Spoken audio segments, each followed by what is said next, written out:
welcome to the new season of The Gab. I am Gabby Johnson, CEO of Fit Fab and Well Tube and Your Town Tube, Melissa. And I am Melissa Tenzer, the CEO of Dress for Success, Central New Jersey, and Melissa Tenzer Enterprises. So glad to be here. And today we have Ty coming with us on the set. Ty. I'm happy to be back as a part of the Gab, excited to be here. And excited about all the adventures we've been on together. That is right. So springtime, beginning of the summer, we are working on our garden. And we had an absolutely blast time. We really did. We went to Fernbrook Farm, which was so amazing. It's a 230-acre farm, and we met Larry Kuzer, and he took us on that golf cart. How much fun was that? We just toured the 230 acres and had the best day. We were planting trees, kind of. Not the season, but we really got a full feel of everything they do and how vast that farm is. And it's such a great resource for the community. So we're going to talk a little bit about that. But first, let's see a little clip of what we've learned. Yes.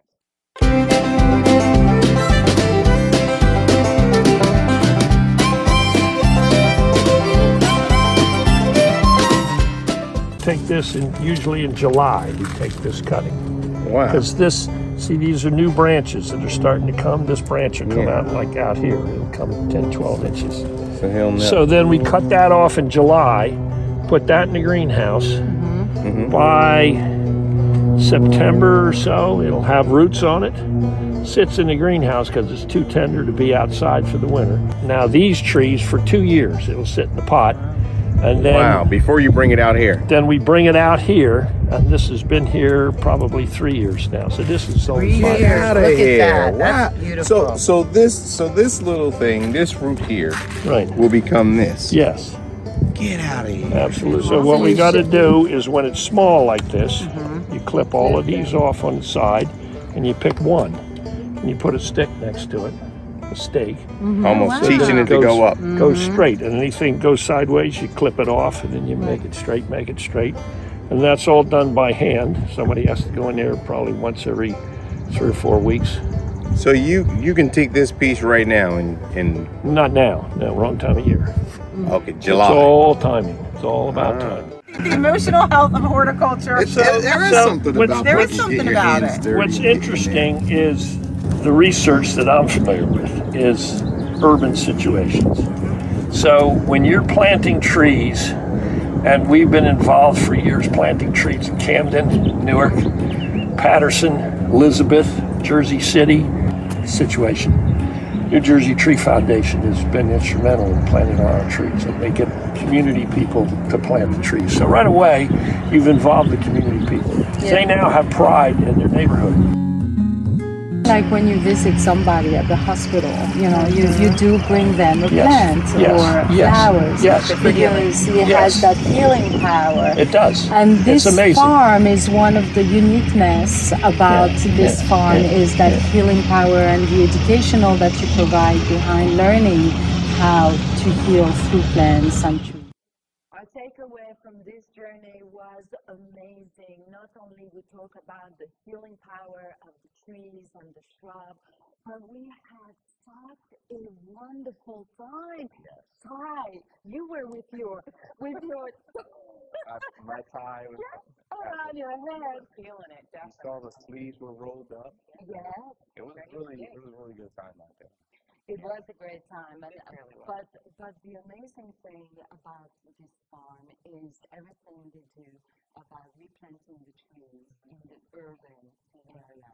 Oh, I think that's amazing. They were talking about how they would line these cities that really needed to have nature and how healing it was for the residents to just have a street that just was concrete, and then they lined it with these beautiful trees, and it helped with everything from kids playing outside more and just feeling like they live in a beautiful community. And what I thought was really neat too is when we had our visit, they had the education center there with all of the children, and they're teaching from a young age how important farms are to their lifestyles and to the community. And the kids were homeschooled, right? Yes. So that was there. They run like a camp there where they kind of teach kids how to interact with nature and the importance of different things. And he told a story about the caterpillar and how it's so important for trees to be healthy. For us looking at nature from a big perspective, you need those small little bugs and just to kind of make it so that trees can grow and be healthy. I really like that. I like that story. That was Yeah. it was you trying to get rid of all of the Yeah, you gotta get rid of them, but we need them. We need them, and the way he That was describes pretty it was such a enlightening. great takeaway. That was a great takeaway. I also like the takeaway about when he talked about the roots of the tree and how we don't consider about if you need to remove a tree, what is the impact of those roots on all the other trees that are around it. Yeah. That was kind of an amazing takeaway. And he's quite a character, meaning He really was. He really was. Larry is all about, what he's doing and how proud he is to carry that generation from Yeah. generation. He has a family legacy. Like, Yes. his family's been doing that for, I think, since the 1800s, and I thought that was pretty amazing how they moved from one farm to another, and it's just gotten bigger over the years. Right.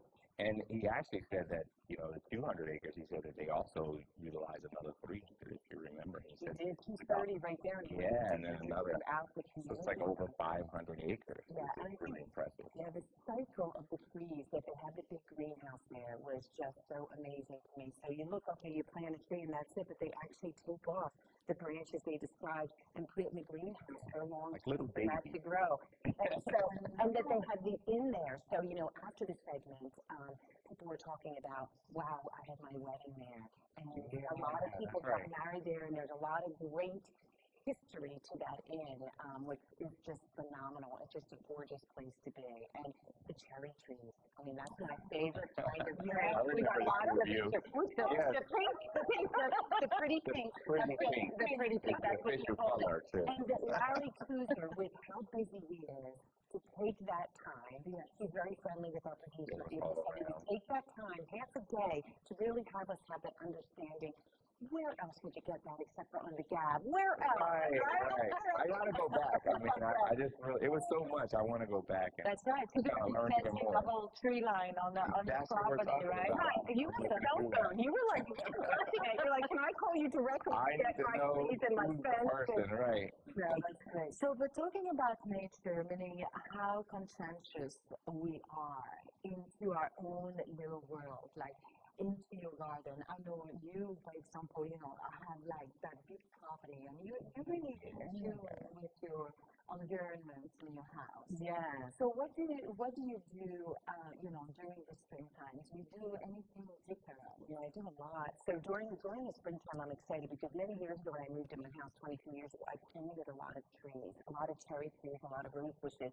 Now I'm reaping the rewards of 9 cherry trees throughout my house. Wow. And they bloom for such a short time period. But when that happens, right around my birthday, I get so excited about it. Yeah, that is But for exciting. many years, I've also planted a garden, and I do veggies as well. So I do asparagus, and I do lettuce, and I do tomatoes. And last year was the only year I got a little lazy. I was busy with work. But this year, I already started digging Back at and it. mulching it, and it's really fenced in. It has a white picket fence, as you probably saw, so that the deer don't get to it. That's And we have the Yeah. pigs, and we even do like all kinds of, I learned that new about you, Melissa. I didn't know you were so into the earth and gardening. Yeah. I thought it was pretty impressive. And that is also the that is I want to do that myself. So maybe I'll just come see you for some tips. Yeah, absolutely. I love having visitors, as Gabby knows. Right? I think that is also the power of healing, meaning when you put your hands in the dirt, right, and you start, cleaning up your gardens and making things all ready for spring, and then you do have those first sprouts coming out and those blooming flowers. It's exciting, but it's therapeutic. But also meaning choosing the right tree, shrub, and plants depending where you are and how to attract those caterpillars, how to attract those bugs. Meaning we are so quick, like you say, to kill everything.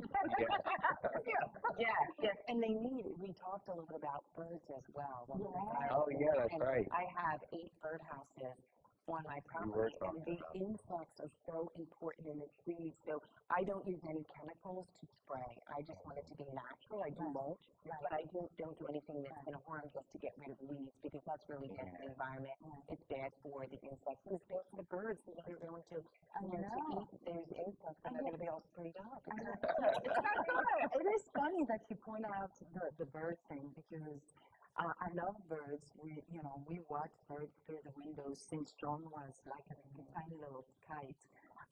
But I did not realize the impact that they really have on your property and how important it is. So this year, I am going to put a lot of bird feeders.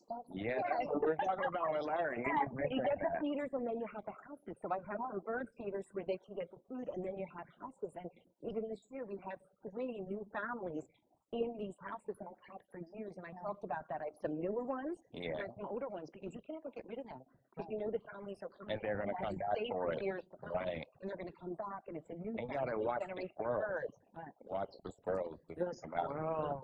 Oh, those sometimes they just They got to get to the feeder. I think also the easiest way, if you don't have any green thumb, is start with an herb garden. Yes. An herb garden, because then you can have your thyme, your basil, your rosemary, and you can use it right there to cook with it, on your tea. And I do love to cook. And you love to That's my thing. Already, you don't have to do it out the green. Yes. You can have them where they're already sprouting out. Yeah. You can just put them in the windows and put them in nice pots and have them around. And that's what people do that are starting out. That's how I started many years ago to say, I don't have time to do a whole garden. Let me just have them, the seeds, have them sprout out and then have them in the window. And then I loved it so much, I brought it outside in a smaller capacity and then built from there. So we all can do a little something. Yeah, I've done it once Yes. with mint leaf. That's the only one I have, but I should think your advice on expand that. I saw that you bought something recently, right, for your garden? Rosemary. Yeah. But before we go to our next segment, I think that it's important to say that you do need to shop to your farm, to your local farm, and you do need to support those farms that are around our community. Because without them, then that ecosystem is going to be broken. Yes. And so we invite all of you to really shop local and go to your farmer, gather some produce, and start to your farmer and start growing your own plants. Don't be afraid to visit Larry. You all can have a little green thumb. It doesn't take much. Yeah, Thank you, Larry Huser, for everything you've done at Fernbrook. And that's in Chesterfield, New Jersey. Very local, very close. Very local. Yes, absolutely. So our next segment will be the brand extravaganza, so stay tuned.